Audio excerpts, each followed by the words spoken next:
Hello everyone and welcome back to the Great Book of Grudges. My name is Nathan and we're back with another Total War Warhammer 3 video. Today we're just going to focus on Belakor. So as many of you know, Belakor is in Total War Warhammer 3 as a pseudo-legendary lord in a sense, but he's only available to you as a victory reward. And yeah, that's not what people envisioned for the Dark Prince of Shadows. This is obviously because he's a very important lore character and it doesn't make sense to make him a reward and not have his own faction. In fact, the fact that most people can actually control him, I'm talking about Kislev, all the demon factions and even Cafe, the ogres too, is extremely bizarre, isn't it? His appearance and how he was implemented did lead to some community outcry by the fanbase, and I see that as very clearly justified due to the fact that it's just such a big character. Now, it's likely that Creative Assembly do have some bigger plans for Belakor as his own playable legendary lord, his own starting faction and all that, and it's very easy to see how that could be done. But before anything, we have to talk about when he could eventually be released, and I think that that's going to be around the time of Immortal Empires, which, yeah, might not be the nicest thing that a lot of people are going to hear, but there is some reasoning. First up, well, the campaign for the Realm of Chaos is centered around Belakor being the villain, which I imagine would be a bit difficult because if then they decide to make him playable there, he's going to have his own narrative, which I don't think Creative Assembly are going to put into. Then there's the case of Chaos Undivided at the moment for the demons, where everything's centered around the demon prince, Daniel. Glory is centered around him being able to get some items, and that's going to be a bit strange, because obviously you shouldn't really be able to switch around Belakor. There's also no tech tree. The faction itself works in such a weird way that if Belakor himself does get his own dedicated faction, a lot of stuff is going to have to be built up from the ground up, and yeah, I imagine that this will need some time, so around the time of Immortal Empires, maybe a bit later, that's probably the best time to see him as a playable legendary lord. But with all that being said, let's talk about some specifics on how the faction could actually work. First possible start location. Okay, so Belakor in lore has been known to kind of move around. This is kind of his thing because he's an outcast of chaos. There are a number of locations where he's been mostly active, which is obviously the lands of Albion with Shadows over Albion campaign, Mordheim with anything to do with Mordheim essentially, and obviously the Southern Chaos Wastes. Out of everything, Mordheim obviously makes no sense.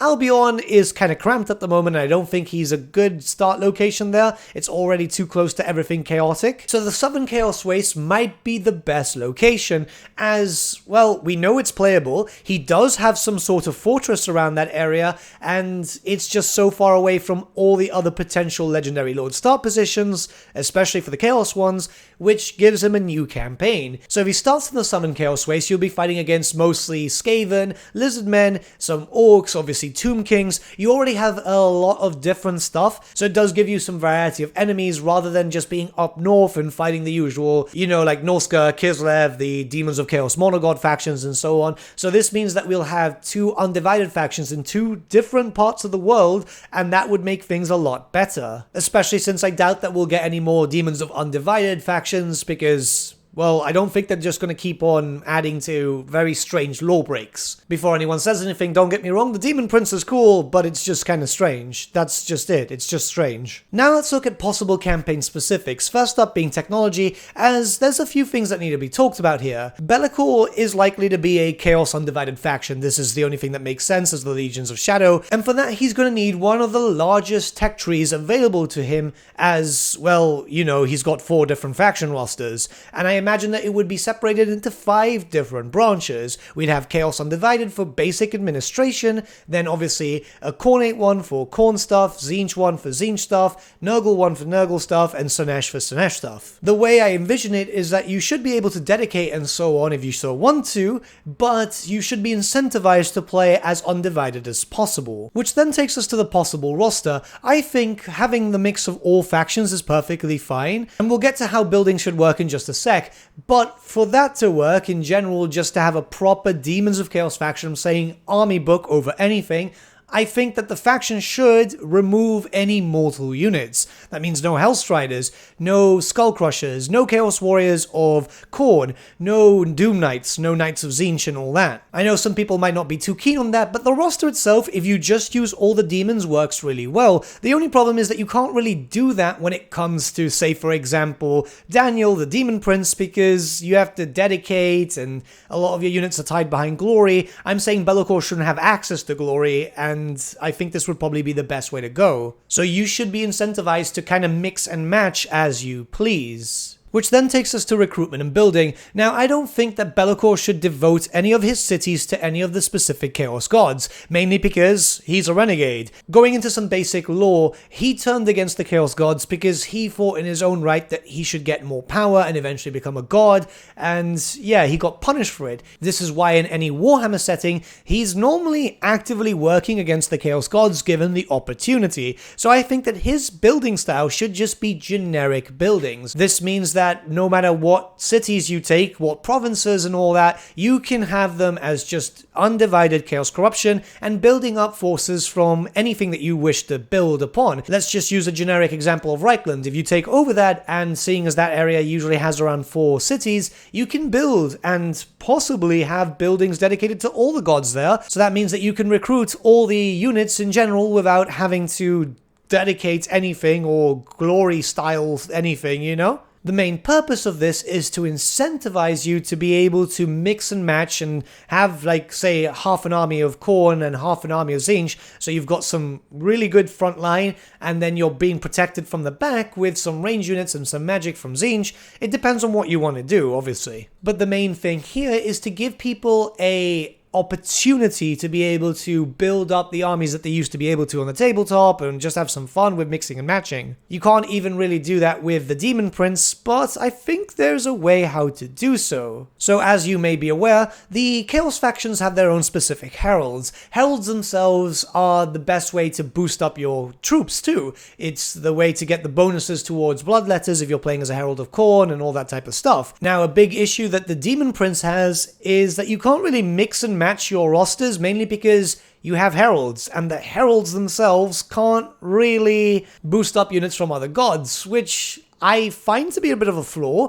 So what I'm suggesting here is bringing in a Demon Prince, which just is allowed to do so. A generic Lord option for Demon Princes, which will allow you to play around with, say for example, getting a Mark of Nurgle, getting a Mark of Slaanesh, getting a Mark of Undivided, or getting a Mark of Khorne, and that way you'll be able to then have different skill trees which focus up on boosting different things. So if you want to play around, you can. And while we're at it, just make Demon Princes available to Daniel too, so that way he's able to do so too if you decide to go for the Undivided route. I'll be honest with you, I truly believe that we should have had Demon Princes from the very beginning, at least for Daniel alone, but seeing as we don't, and we're likely to get belakor in the future, this is the time to just fix that problem. I think that will just make things a lot better, not just for a prospective belakor faction, but obviously for the Demon Prince too. And I mean, come on, we're kind of expecting Demon Princes. They've already got the framework for them. We've already got 4 there, so why not just do that, you know? And while yes, that's kind of reusing assets, I think that that is so justified, people shouldn't really complain. Now, obviously he's going to need some unique possible mechanics to kind of like separate him from all the others, and I can't think of too many, I'll be very, very honest with you, but these are some basic ideas that I do have. Firstly, he could subjugate basic monogod factions, so nothing with a legendary lord, in a very similar sense to how Slaanesh can seduce mortals. So this is kind of like belakor trying to become the Shadow Lord, and he is obviously subjugating some other factions, making them turn away from their god. It's more to give him the whole, yeah, he's actually becoming a big boy, which, yeah, he's probably doomed to fail, but hey, it kind of adds something interesting. Cults could make a return, but as an undivided form, just to have something to spread undivided chaos corruption. Maybe have an undivided chaos cultist just to kind of establish that. It might work out quite well. I mean, the Dark Emissary is a pretty good option to have there, considering that it kind of worked for belakor during the whole Shadows over Albion campaigns, so, you know. And since the character is likely just to be in Immortal Empires, that's pretty much enough. You can just enjoy the rest of the campaign as a sandbox, make your own narrative as we normally do when it comes to Total War games, and yeah, obviously add in some narrative quest battles and all that, but other than that, I think it's okay. If anyone has any suggestions though, please let me know in the comments below. But I think everything suggested in this video pretty much solves the issue with belakor and justifies him as a pretty possible legendary lord with his own faction and all that. However, if you guys think differently, let me know your thoughts in the comments below and let's start a bit of a discussion. But with that, my friends, we've come to the end of our video. Thank you so much for watching. If you did enjoy the video, might I suggest giving the video a like or even subscribing to the channel, as it really does help us out. In the description section below are various links to different social media platforms such as Facebook, Instagram and Discord. Also in the description section is an affiliate link with Element Games where you could buy loads of hobby-based products, not just Warhammer, for 10 to 25% off. Making a purchase using that link and also our special code, which is also in the description, supports the channel at no extra cost to you, which we think is rather cool. A big thank you to our patrons. Your support means the world to us. It's amazing that people want to help a small channel like us grow and get to a higher level of content. A big thank you to Gibraltar LUSC, Ryan Bertsche, Andrew Prince and Okro for subscribing to us at our Fane level. You guys are super cool. And a big thank you to Edward Yule, VS Vasan, Aaron Whitman and Shaggy for subscribing to us at our King level. Honestly, we can't thank you all enough. And lastly, a big thank you to all of you for liking, sharing and commenting on these videos. Honestly, it's because of you guys that the channel's been growing at such a great pace lately, so we can't thank you all enough. But with that, my friends, thank you so much for watching once again, and we shall see you all again very, very soon. Have a good day.